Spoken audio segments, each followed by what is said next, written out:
y los invitamos a que se afilien, por favor, todos los que se quieran afiliar a AMED, la Asociación Médica Dental Latinoamericana, a todo el gremio de la medicina, a todo el gremio, al gremio odontológico. Tenemos a través de Coffee los tipos, los niveles de afiliación a través de los cuales ustedes podrán recibir toda. A ver, empiezo de nuevo. Muy buenas tardes, queridos AMEDlers, sean todos ustedes bienvenidos. Les saludo, soy la doctora Idalia Rocha, presidenta de AMEDLA, Asociación Médica Dental Latinoamericana. Espero que se esté escuchando bien el audio y que se vea también la transmisión. Cualquier duda, por favor, pónganla en los comentarios, doctores. Sean bienvenidos todos nuestros países hermanos de Latinoamérica que nos están acompañando esta tarde y también nuestros colegas de las localidades de nuestro México querido. Les invitamos a que por favor no se salgan de la transmisión, quédense hasta el final, está muy interesante. Recuerden que nuestros conferencistas, nuestros ponentes dan mucho de sí para que todos ustedes tengan conocimiento de la educación continua. Es por ello que los invitamos a que nos sigan en nuestras plataformas y en nuestras redes sociales. La principal en este caso es la de Twitch, que es a través de la cual estamos nosotros haciendo las transmisiones en vivo, los streaming de estos webinars gratuitos para todos ustedes, y que también nos sigan a través del servidor de Discord. Este servidor nos ayuda para que estemos más cerca de la comunidad médico-odontológica y podamos responder más rápidamente sus cuestiones o sus dudas. También los invitamos a que se afilien a través de Coffee a AMED, la Asociación Médica Dental Latinoamericana. Esta aplicación de Coffee les ayuda para que ustedes puedan ver los niveles de afiliación que existen en esta asociación, y esta les proporciona en muchos de sus beneficios. Uno de ellos es que obtengan sus diplomas, de sus constancias de educación multidisciplinaria, educación continua y multidisciplinaria de todos los webinars que acumulemos durante el mes con valor curricular. Recuerden que el valor curricular también es muy importante porque nos ayuda para que podamos tener certificaciones en ciertas áreas o en ciertas profesiones. Entonces, les damos la más cordial bienvenida y un abrazo fraterno desde México a todos ustedes que están aquí presentes y los que se sigan incorporando en la plataforma, acompañarnos en esta interesante plática, que es una charla que nos dará el licenciado enseguida.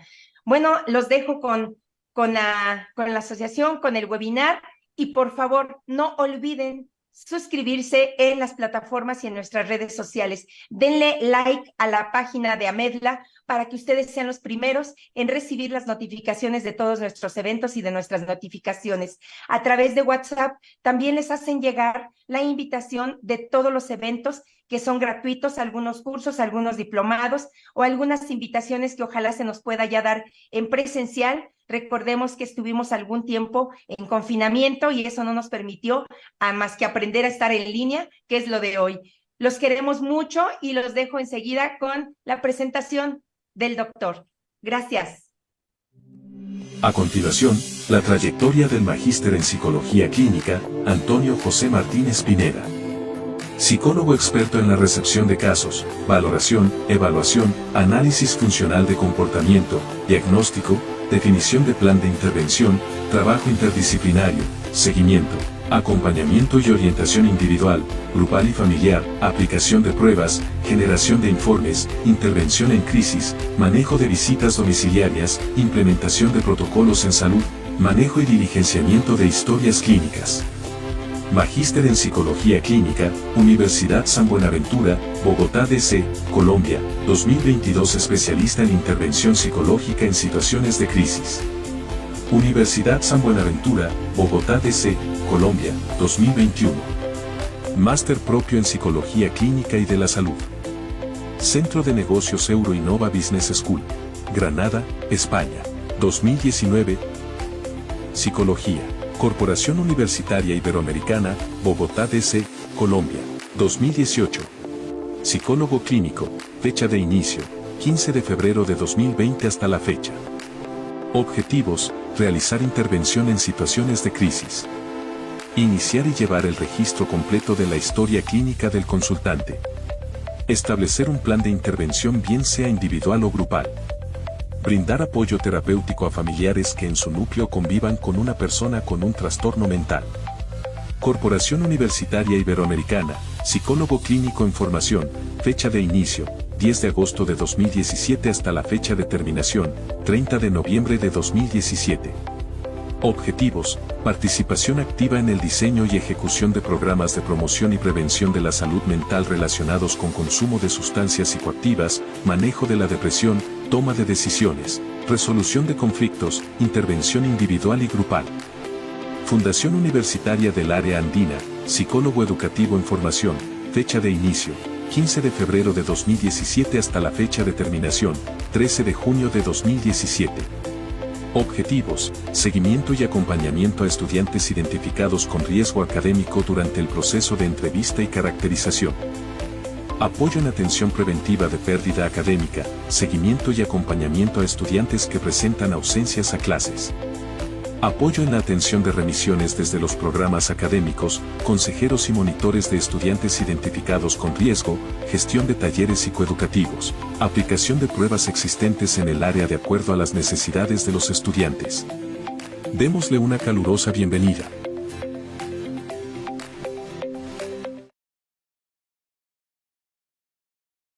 Muy buenas noches. Eh, Inicialmente quisiera comenzar con unos agradecimientos muy especiales a la Asociación Médica Dental AMEDLA, dirigida por la doctora Lesbia Rocha, y también al doctor licenciado Magdiel Rocha y demás asistentes que nos están acompañando en esta oportunidad. La conferencia que vamos a dictar el día de hoy está relacionada con todo lo pertinente a las teorías relevantes para tener en cuenta durante el taller comportamental, coaching para profesionales de la salud, atención durante la crisis y consejería emocional a pacientes. Para ello, nos queremos encaminar principalmente en dos de los cuatro temas que vamos a tratar el día 26 de agosto. Y estos temas son el autismo y cuáles son los protocolos que se aplican al momento en que se recepciona un caso de acoso, eh, de acceso carnal violento, y qué hacer también en caso que se presente abuso sexual. Entonces, para esto es muy importante tener en cuenta que dentro del primer tema no vamos a entrar en especificidades de cómo es su origen ni esto, sino nos vamos a encaminar más que todo hacia la parte de qué hacer en el momento en que se recibe a un paciente que presente trastorno del espectro autista, encaminándolo desde la psicología basada en la evidencia para ofrecerle la calidad pertinente dentro de la consulta y dentro del motivo por el cual viene la persona a ser atendida por nosotros, bien sea médico, enfermero, odontólogo, bien sea también nutricionistas, porque todo esto está encaminado para que nosotros le brindemos la mejor atención, teniendo en cuenta una que otra pauta concerniente a la psicología basada en la evidencia, que nos va a permitir brindar el mejor servicio desde nuestra experticia. Y así también podernos concentrar ya en lo que nos concierne a realizar nuestra práctica profesional. Por ende, es muy importante conocer desde la psicología basada en la evidencia cómo es que actualmente se denomina este tipo de situación neurocognitiva en el paciente, que actualmente ya no se conoce como autismo, sino se conoce como trastorno del espectro autista.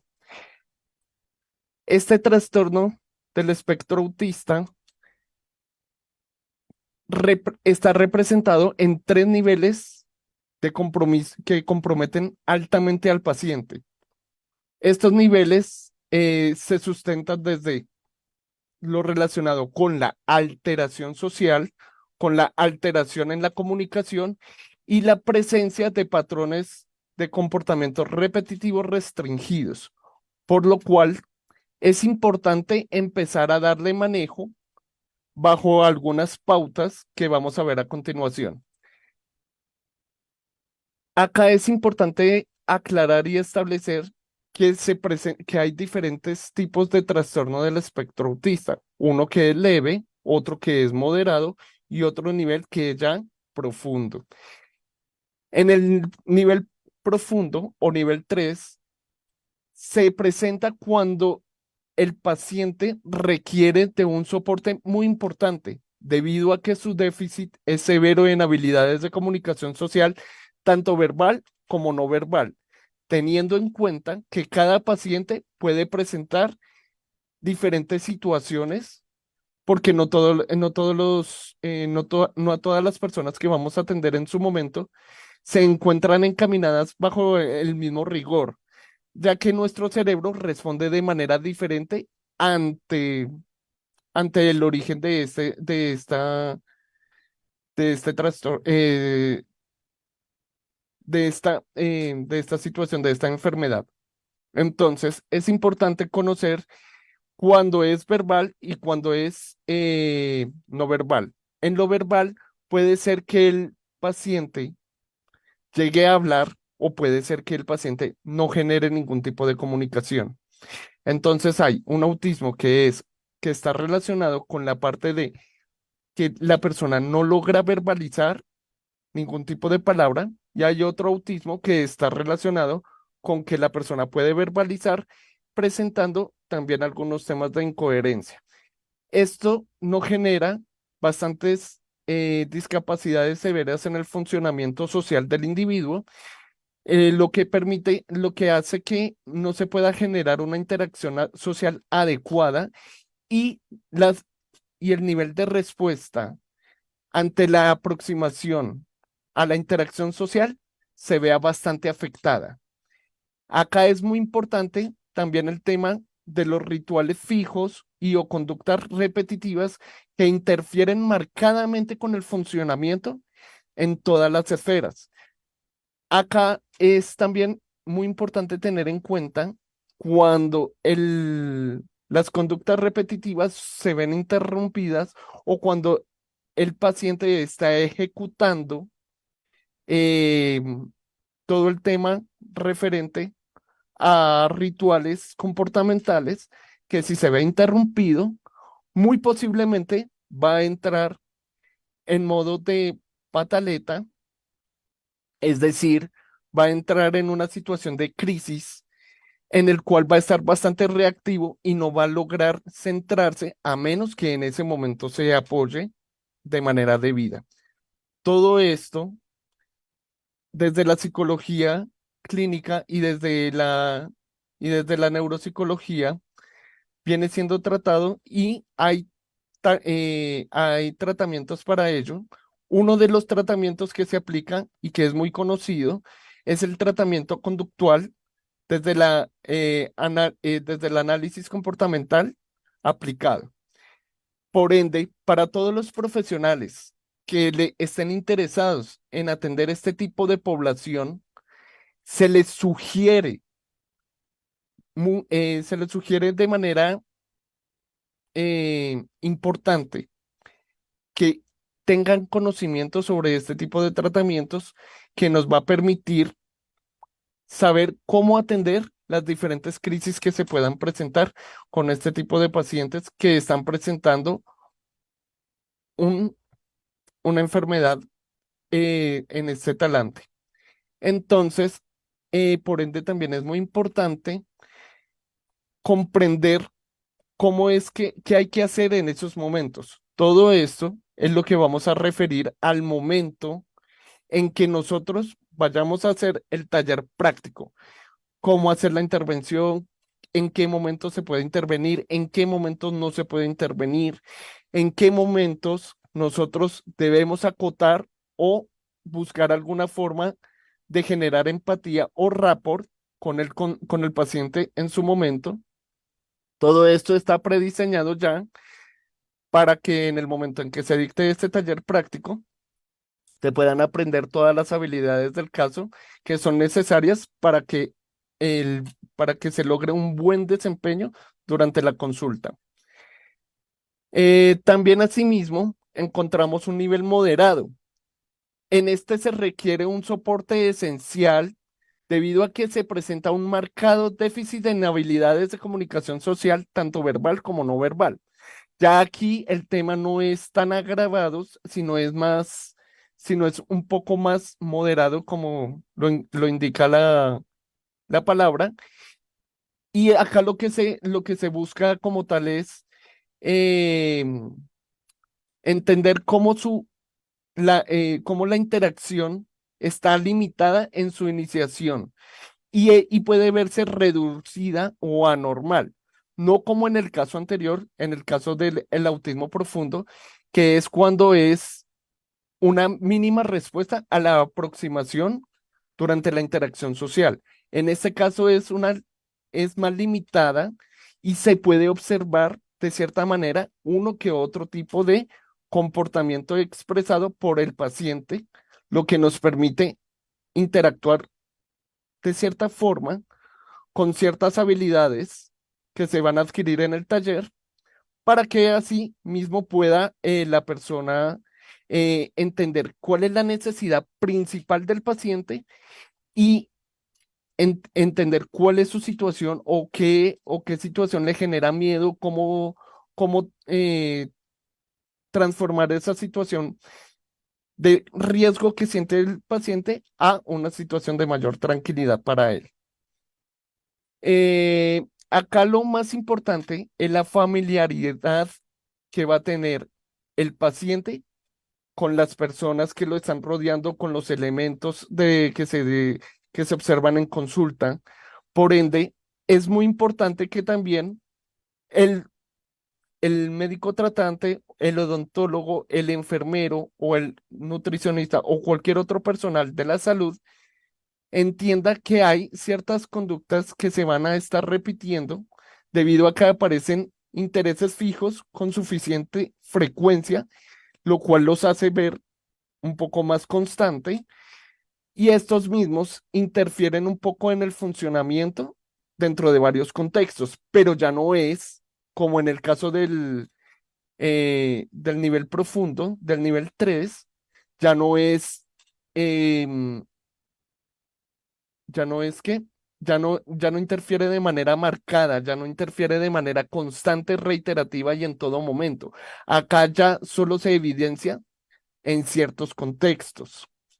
Por eso es importante también tener en cuenta que cuando se puede llegar a presentar algún tipo de malestar en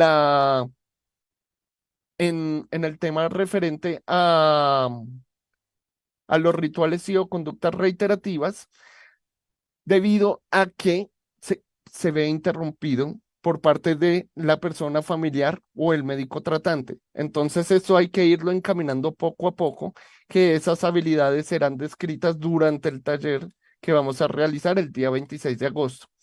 Por otra parte, también tenemos los de nivel leve, que se encuentran en un nivel uno, que son personas que sí requieren un soporte, pero este déficit de comunicación que causan eh, no es tan observable. Sí se tiene una dificultad al iniciar la interacción social debido a que se presentan respuestas atípicas o poco exitosas a las aproximaciones sociales con terceras personas. Se puede aparentar una disminución en el interés a interactuar socialmente. eh, el tema referente a rituales y conductas repetitivas tienden a causar una interferencia significativa con el funcionamiento en uno o más contextos. Se resiste mucho la persona a interrumpir rituales y conductas repetitivas o ser apartada de un interés fijo. Todo esto, como en los anteriores casos, siempre puede llegar a generar malestar o puede hacer que el individuo reaccione con una rabieta o, como se denomina muy popularmente, una pataleta. Entonces, acá nosotros debemos tener muy en cuenta varias cosas. El tipo de diferencias que se están presentando entre el nivel 3 cuando se presenta un paciente que presenta trastorno del espectro autista profundo, moderado o leve. Esas diferencias están muy marcadas, digamos, en el caso del trastorno del espectro autista en profundo, refiere mucho a que se presentan discapacidades muy marcadas en el funcionamiento del individuo. Es decir, allí necesita de muchísimo apoyo por parte no solo de la familia, sino también de las personas a las que él va a estar, eh, con las que se va a estar encontrando de manera constante en el caso de los servicios médicos. Es decir, aquí lo más importante que se maneja es el tema de la familiarización del paciente con las personas que están, eh, con las personas que están prestando un servicio en la salud.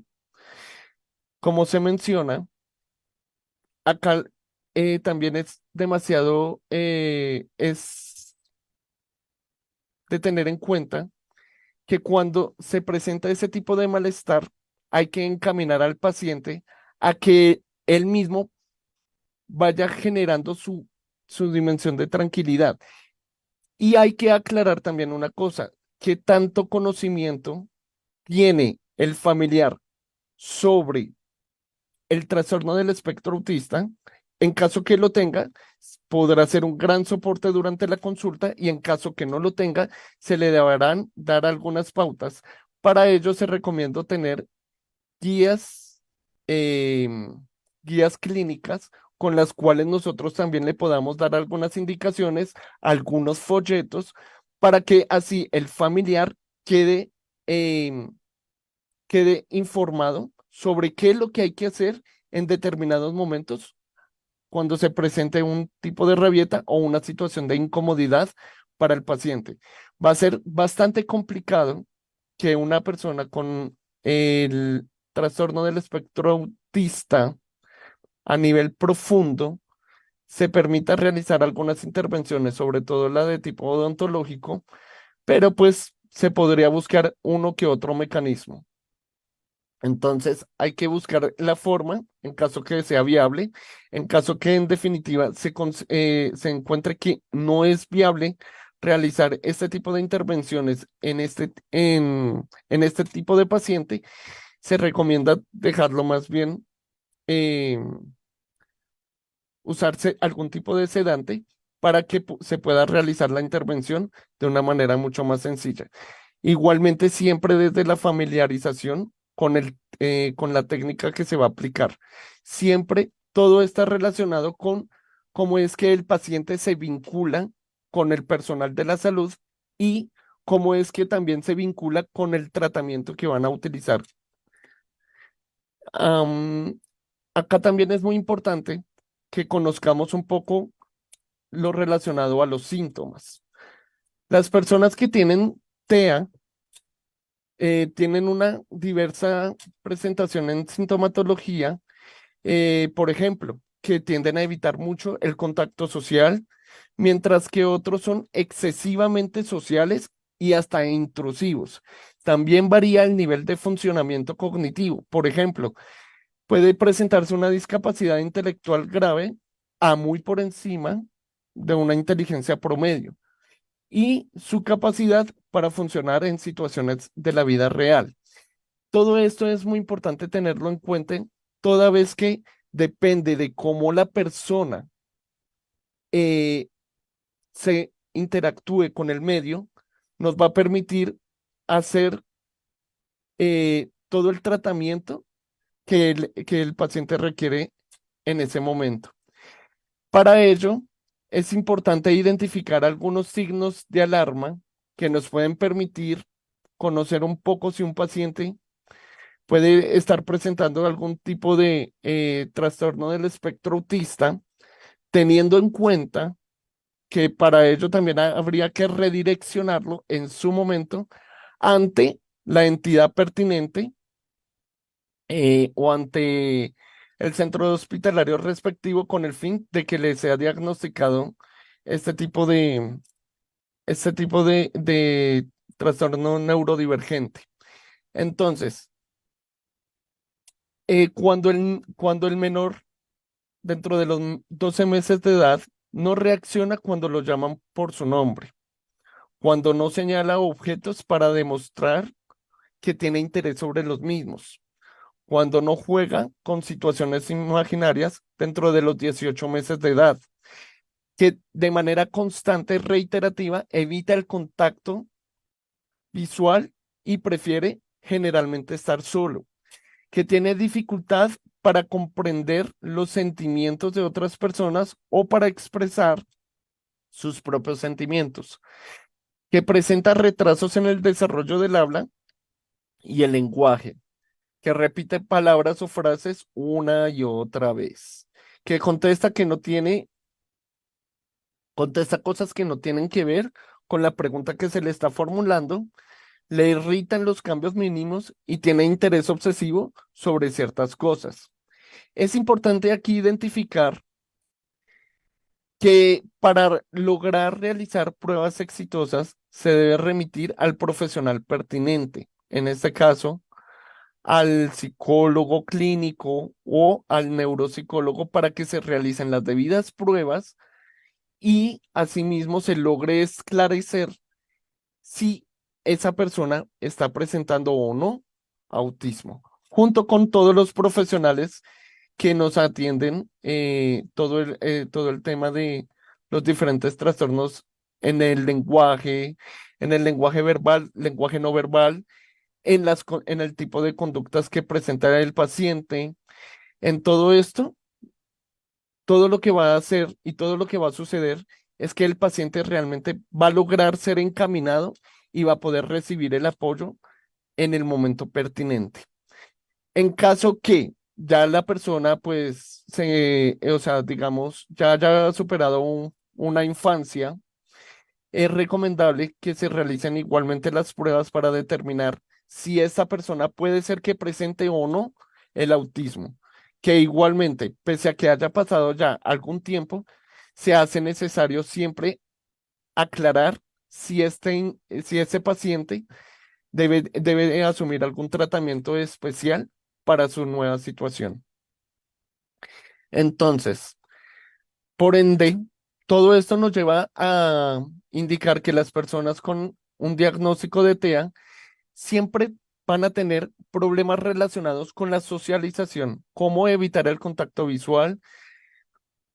Ante todo, siempre van a tener mucho la preferencia de estar jugando solo, va a ser muy inexpresivo o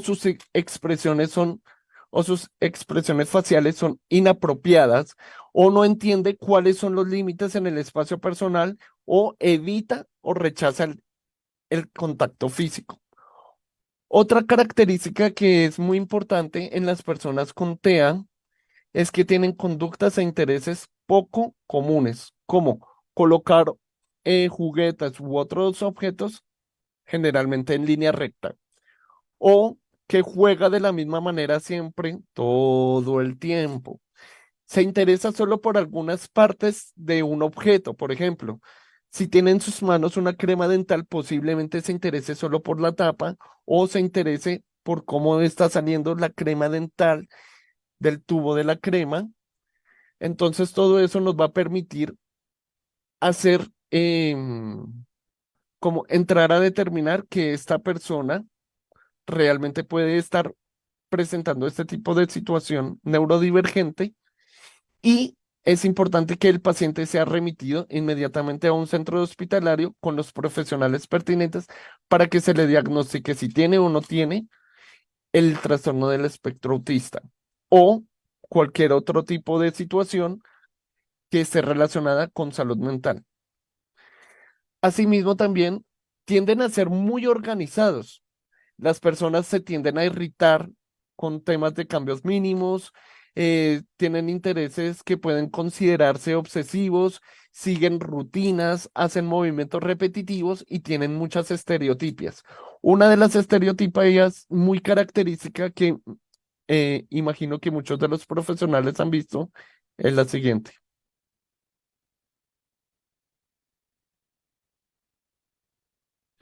Esta estereotipia le sirve al paciente con TEA para calmarse.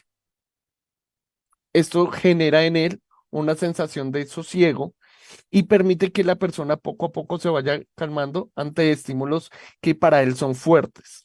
Entonces, en caso que encontremos este tipo de estereotipia u otras que serán relevantes, que pueden ir poco a poco consultando también, eh, nos va a permitir que al conocerlas podamos saber en qué momento se encuentra el paciente con nosotros y nosotros qué podemos hacer ante esta situación. Habrán momentos en los que va a tocar tener diferentes consultas con los pacientes TEA debido a que el paciente debe familiarizarse mucho con el entorno en donde se encuentra. Entonces, aquí es muy importante no solo presentarle a todo el personal que nos acompaña, sino a todas las personas que van a estar interactuando con él, así sea por uno o más segundos. Siempre eso es supremamente básico.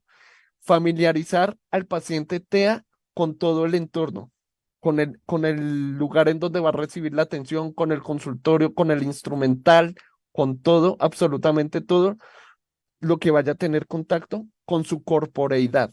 Esto es fundamental. Otra cosa que es muy importante tener en cuenta con pacientes TEA y es el hecho de siempre solicitar la autorización de esa persona o ponerle en conocimiento, en caso que no pueda expresarlo, de cuál es de cuál es la técnica que se va a aplicar con el paciente.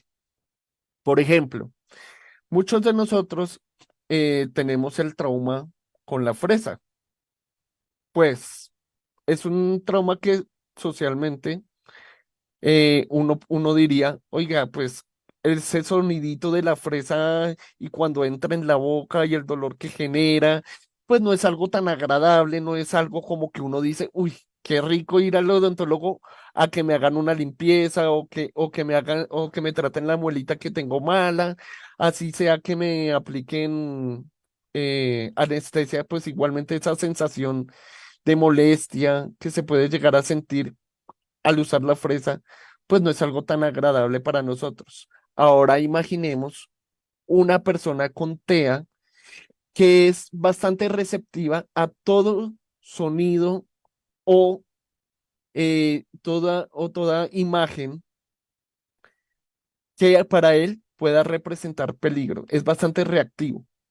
Entonces, si el niño, en este caso, o el paciente con trastorno del espectro autista, viere la fresa y no se le ha mostrado cuál es su funcionamiento, cómo se usa, todo lo relacionado a la fresa, muy posiblemente va a generar una reacción.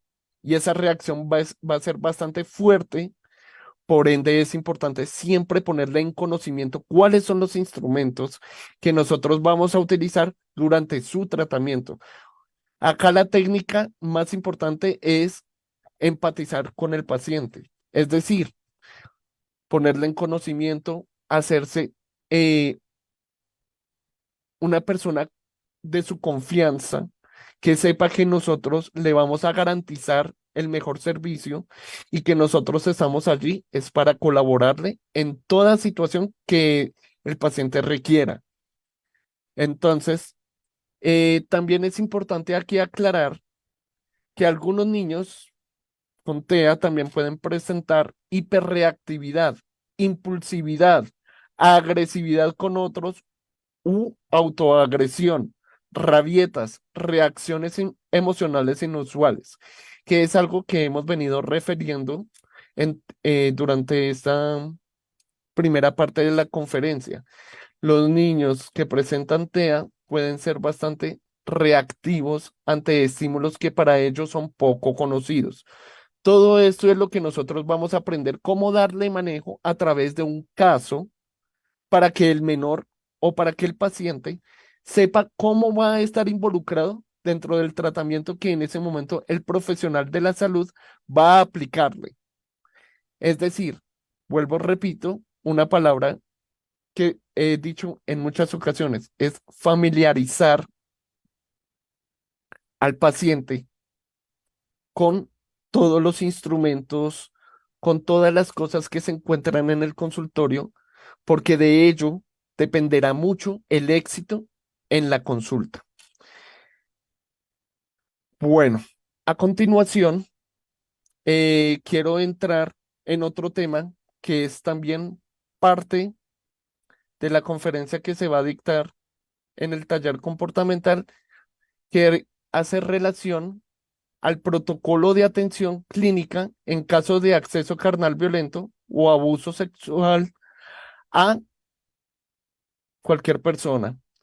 Entonces, ¿cuáles son las recomendaciones profesionales para para los profesionales que no forman parte de la salud mental? Entonces, acá lo primero a tener en cuenta es que en cada país la legislación puede ser algo diferente, tendrán factores en común, pero es muy importante conocer cuáles son los protocolos que emiten las entidades que están a cargo de la salud mental para aplicarlos de esta manera con cada uno de nuestros consultantes y tener guías clínicas que nos permitan también mencionar cómo es que en este caso atenderíamos a una persona que viene con este tipo de situación que es bastante delicada. Entonces, para ello, nosotros lo que vamos a buscar es inicialmente dignificar la calidad humana en el paciente, corroborar cuáles son los protocolos que se manejan en cada territorio, en cada país. Es muy importante ello, con el fin de darle una aplicación según el caso y de acuerdo con la profesión que se va a tratar, bien sea la parte médico-legal, bien sea la parte de salud mental, la parte eh, de salud odontológica. Entonces, todo esto tiene que ir encaminándose poco a poco sobre qué rol estoy cumpliendo dentro de ese protocolo. Cuando me llega a mí un paciente, bien sea en centro hospitalario o bien sea en nuestra consulta particular, no sabemos en qué momento en nuestra vida profesional nos pueda llegar un paciente que viene con este tema que es tan susceptible para esa persona. Entonces, lo importante aquí es empezar a verificar y mantener las condiciones mínimas que son necesarias para brindar una atención integral a la víctima en casos de violencia sexual desde el sector salud. ¿Esto cómo se logra? Primero, haciendo sin ser intromisivo, pero haciendo una buena historia clínica, preguntando de manera sutil y muy mesurada y en un estado de alta calma, o sea, estando demasiado tranquilos, cuál es el motivo de consulta, por qué viene, si la persona en ese momento eh, pasa a crisis, es decir, llora, en ese momento la persona reacciona de manera fuerte, eh, por favor, guardar en ese momento silencio es lo primero, dejar que la persona se desahogue en ese instante. Posteriormente, preguntar de manera muy suave y muy sutil, eh, ¿qué necesitas? ¿En qué te puedo apoyar? ¿Cómo te puedo apoyar? ¿Qué acciones necesitamos tomar en este momento?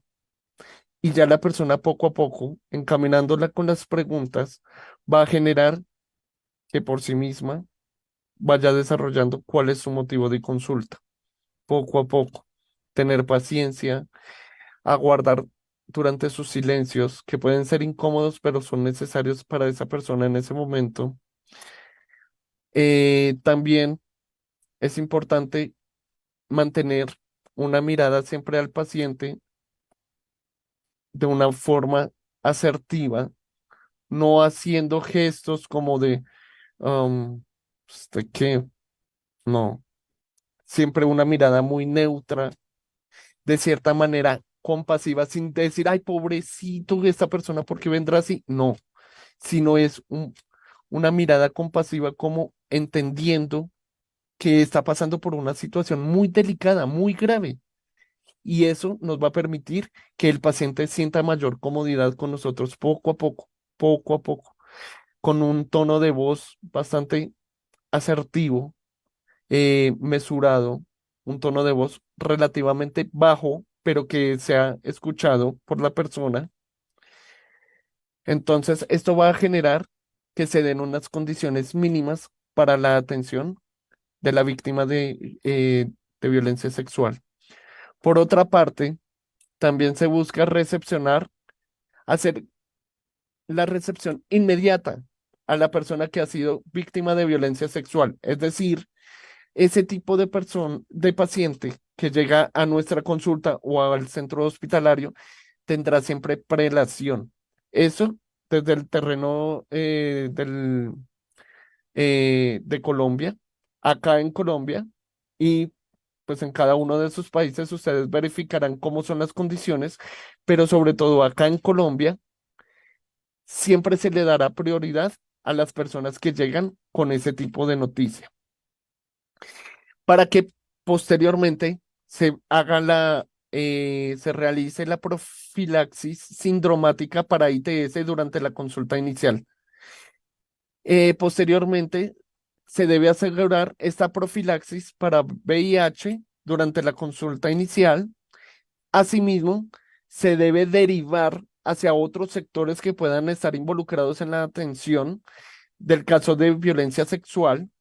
Para ello, se debe encaminar y asesorar muy bien eh, desde la parte médica o desde la parte del servicio que lo está en ese momento atendiendo, del servicio de salud que haya recibido esa noticia, debe encaminarse a una parte jurídica, a una parte psicológica en salud mental, debe encaminarse a ese tema de odontología para verificar si puede llegar a presentar algún tipo de situación o de ITS.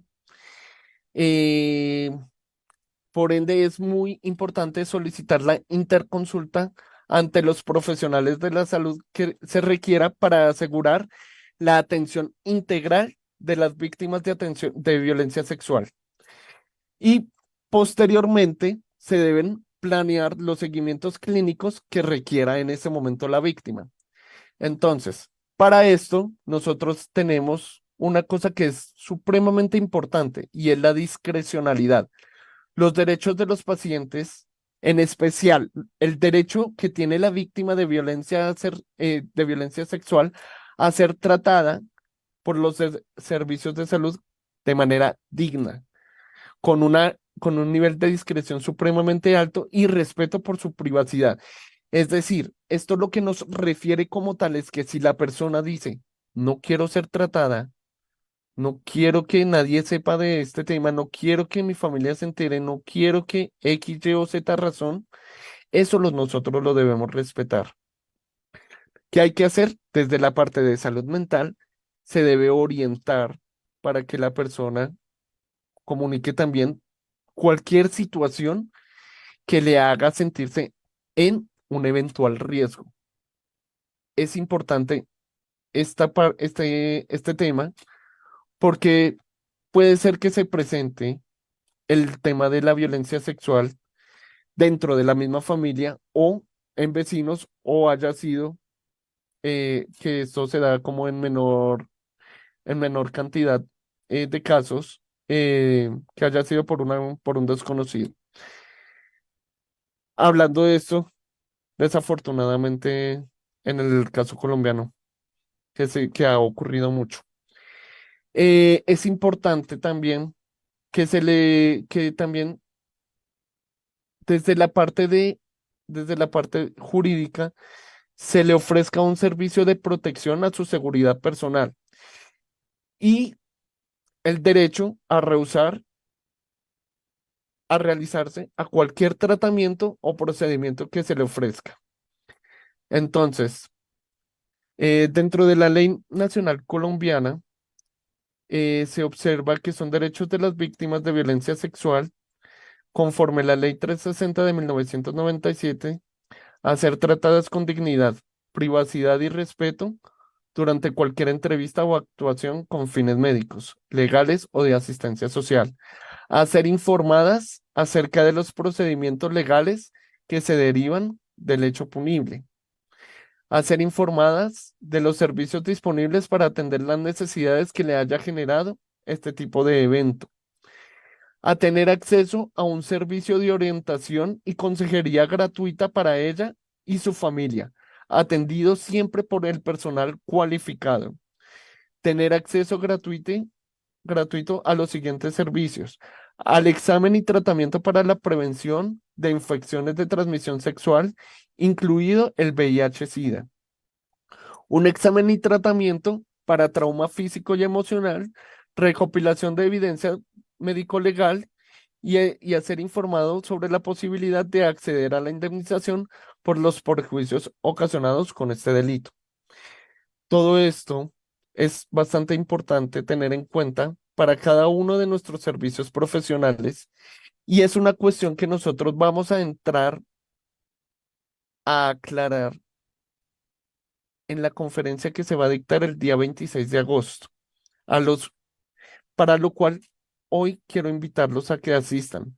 Nos parece desde Amedla muy importante que todos y cada uno de ustedes se encuentren presentes para que así nosotros podamos compartir esta información que es tan importante y así ustedes puedan aplicarla a un caso similar o puedan tomar de este tipo de recomendaciones que se les dan en esta casuística, qué hacer ante ciertos eventos o cómo reaccionar o cómo podemos interactuar ante otros eventos, como en el caso de que la persona venga en un alto nivel de estrés, o qué hacer en el caso en que la persona decida que no quiere pagar por el servicio prestado. Se darán allí todas las recomendaciones pertinentes para que nosotros, como profesionales, podamos requerir y podamos saber cuál es la ruta de acción a tomar en el momento en que nosotros, como profesionales, brindamos un servicio, que también sabemos que esto es un servicio social, pero que este servicio social también necesita ser reconocido porque forma parte de nuestro trabajo, de nuestra profesión, de nuestra experticia, y es algo que económicamente se sustenta. Entonces, queremos darle de parte de Amedla la mejor invitación para el día 26 de agosto para que nos acompañen y estén presentes durante este taller comportamental y así puedan aprender diferentes mecanismos y o herramientas junto con todas las estrategias basadas en la evidencia desde la psicología clínica y puedan aplicarlas en su consulta particular.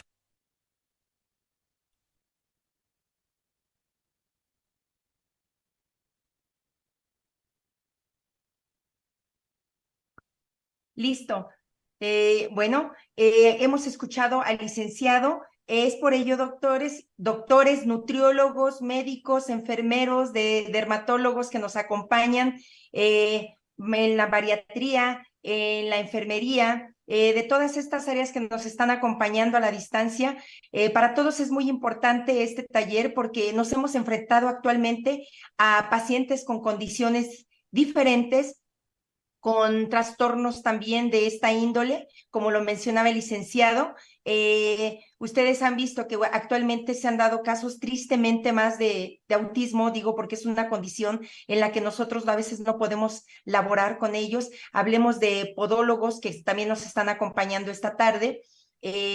un nutriólogo o el odontólogo, que ellos ciertos cambios de sonidos, de luces, como lo menciona él, nosotros no sabemos a veces cómo actuar con estos pacientes. E igual de lo que él está hablando de víctimas de abuso, también es difícil muchas veces tratarlos porque aunque llegan con algunas urgencias, es difícil que nosotros los podamos entender a esos pacientitos con depresión, con ansiedad, con todo este tipo de trastornos. Es complicado, pero el licenciado nos dará esas armas y esas prácticas que podamos ejercer para identificar los signos y señales en cada uno de estos pacientes, en cada área que nosotros laboramos en nuestro medio médico dental, en todas las áreas médicas.